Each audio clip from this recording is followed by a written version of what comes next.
Assalamualaikum warahmatullahi wabarakatuh. Halo smart people, kembali lagi di RMTV. Di kesempatan kali ini kita akan membahas tentang teori evolusi Darwin. Here we go. Seperti yang sudah diketahui oleh banyak orang bahwa setiap makhluk hidup yang menjalani kehidupan di bumi ini pasti akan mengalami perkembangan atau pertumbuhan. Perkembangan makhluk hidup itu sering dikenal dengan istilah evolusi. Evolusi itu sendiri berasal dari bahasa Latin yakni evolvo dengan arti membentang. Teori evolusi manusia Charles Darwin yang menggunakan kapal HMS Beagle saat keliling dunia, ternyata Darwin tidak hanya menemukan teori seleksi alam, tetapi ia juga menemukan teori evolusi manusia. Ia mencatat semua perjalanan terbentuknya teori tersebut di dalam bukunya yang berjudul The Origin of Species pada tahun 1859. Darwin dalam membuat teori evolusi manusia ini memadukan tiga teori sekaligus. Pertama, spesies, yang kedua adaptasi, dan ketiga evolusi. Beliau mendapat pemikiran ini saat sedang melakukan perjalanan atau pelayaran keliling dunia di atas kapal HMS Beagle. Ketika melakukan pelayaran tersebut, Darwin masih berusia sangat muda, yaitu 20 tahun. Oleh sebab itu, tak perlu diragukan lagi kecintaan beliau terhadap penelitian tentang makhluk hidup. Di dalam teori evolusi manusia, Darwin mengatakan bahwa perkembangan makhluk hidup ini sudah mengalami atau melewati proses yang sangat panjang.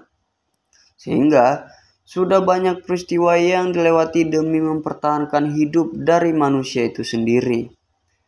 Beliau juga menambahkan bahwa perkembangan atau evolusi makhluk hidup itu berasal dari sebuah proses pembelahan dari makhluk hidup bersel satu dan menjadi seperti manusia yang sering kita lihat sekarang.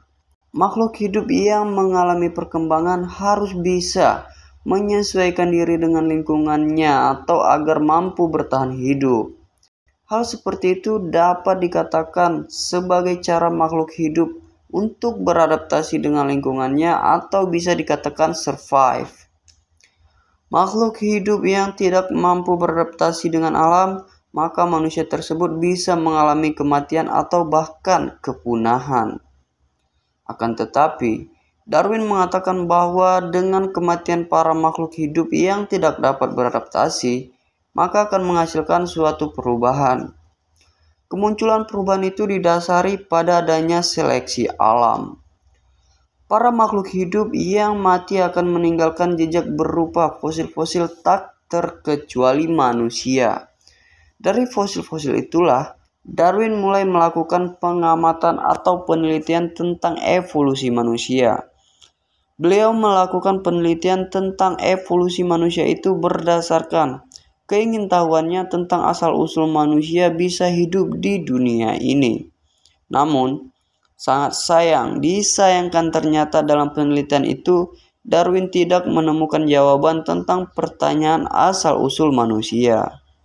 Dengan tidak ditemukan asal-usul manusia yang telah dilakukan Darwin, maka ia hanya sampai pada suatu kesimpulan bahwa setiap makhluk hidup termasuk manusia akan hanya berasal dari makhluk bersel satu yang kemudian membelah diri dan mengalami perkembangan atau pertumbuhan. Dengan demikian, Darwin mengatakan bahwa selama perjalanan mengelilingi dunia menggunakan kapal laut, ia tidak menemukan bagaimana manusia itu bisa muncul ke dunia ini. Oke smart people, tadi merupakan sedikit kulikan tentang teori evolusi Darwin. Sampai ketemu di video selanjutnya. Assalamualaikum warahmatullahi wabarakatuh.